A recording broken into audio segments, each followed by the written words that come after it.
Sungguh menakjubkan, inilah karomah luar biasa guru-guru Syekh Nawawi Al-Bantani. Dahulu, kealiman dan kehebatan Syekh Nawawi tidaklah lepas dari jasa para guru-gurunya. Di balik kesuksesan Syekh Nawawi menjadi imam Masjidil Haram, ternyata ada sosok-sosok luar biasa di balik layar. Ada banyak guru-guru Syekh Nawawi yang sangat alim, solih, warok, zuhud, dan penuh teladan.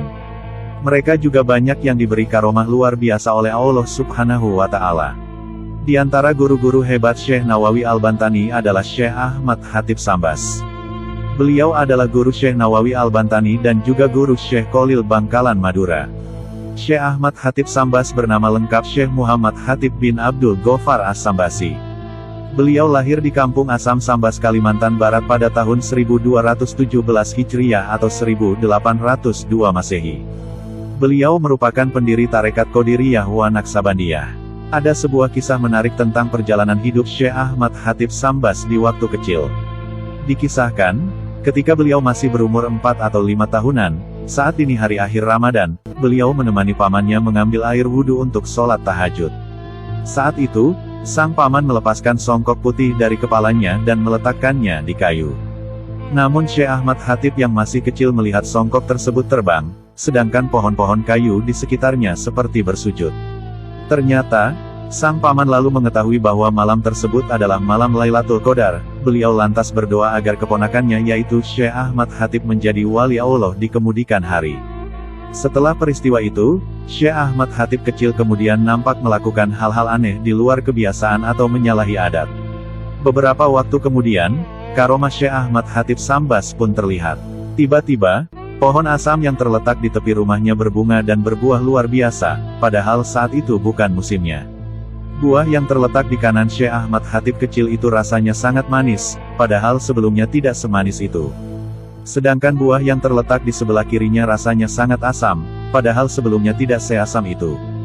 Dahulu, setelah beliau menyelesaikan pendidikan tingkat dasar di kota asalnya, Syekh Ahmad Khatib lalu pergi berhaji ke kota suci Mekah.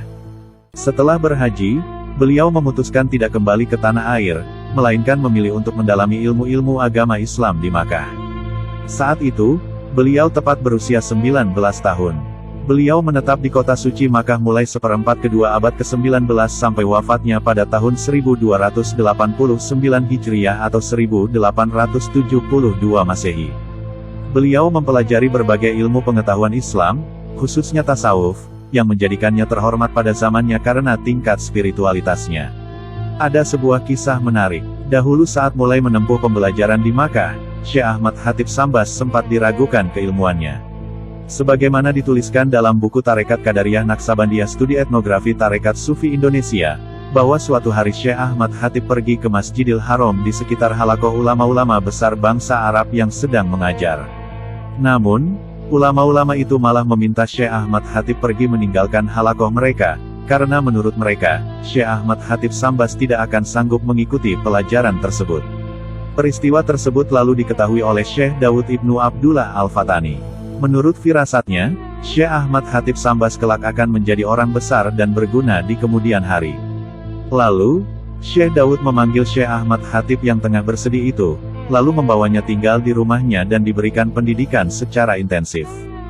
Ternyata, ilmu yang seharusnya dipelajari selama 30 tahun, malah mampu diselesaikan oleh Syekh Ahmad Khatib hanya selama kurun waktu 3 tahun saja. Perlu diketahui, Syekh Daud adalah seorang Syekh Mursyid Kamil Mukamil dalam Tarekat Syatariyah. Setelah belajar dengan Syekh Daud, Ahmad Khatib lalu diberi rekomendasi oleh Syekh untuk belajar dan baiat kepada Syekh Syamsuddin. Hebatnya lagi, dari seluruh murid Syekh Syamsuddin, hanya Syekh Ahmad Khatib yang dianggap pantas untuk menggantikan jika sang guru meninggal kelak. Sejak saat itulah, Syekh Ahmad Khatib Sambas lantas dilantik dan diberi gelar Syekh Mursyid Kamil Mukamil dalam Tarekat Qadiriyah wa Naqsabandiyah. Selain itu, Syekh Ahmad Khatib Sambas juga memiliki beberapa karya yang berpengaruh. Salah satunya adalah kitab Fathul Arifin, yang berarti kemenangan orang-orang yang arif. Kitab ini menjelaskan unsur-unsur dasar doktrin Sufi sebagai janji kesetiaan atau baiat mengingat Tuhan, atau zikir perenungan, atau muraqabah, dan rantai atau silsilah spiritual Tarekat Qadiriyah wa Naqsabandiyah. Dalam catatan sejarah, di antara guru-guru Syekh Ahmad Khatib Sambas ialah Syekh Daud Ibnu Abdullah bin Idris Al-Fatani, Syekh Syamsuddin, Syekh Muhammad Arsyad Al-Banjari, Syekh Abdi Al-Somad Al-Palimbani, Syekh Muhammad Sholih Rais, Syekh Umar bin Abdi Al-Karim bin Abdi Al-Rasul Al-Atar. Keduanya merupakan mufti mazhab Syafi'i, Syekh Abdi Al-Hafiz Ajami, dan Syekh Ibnu Ali Al-Sanusi, yaitu pendiri tarekat Sanusiyah. Selain itu, Syekh Ahmad Khatib Sambas juga menghadiri pelajaran yang diberikan oleh Syekh Bisri Al-Jabarti, yaitu mufti mazhab Maliki, Said Abdullah Ibnu Muhammad Al-Mirgani, dan Utsman Ibnu Hasan Adimyati. Syekh Ahmad Khatib Sambas merupakan syekh dari dua tarekat, yaitu tarekat Qadiriyah dan tarekat Naksabandiyah. Dengan mengombinasikan kedua tarekat tersebut, jadilah tarekat Qadiriyah wa Naksabandiyah yang menjadi sarana dalam penyebaran Islam di seluruh Indonesia dan dunia Melayu di paruh kedua abad ke-19.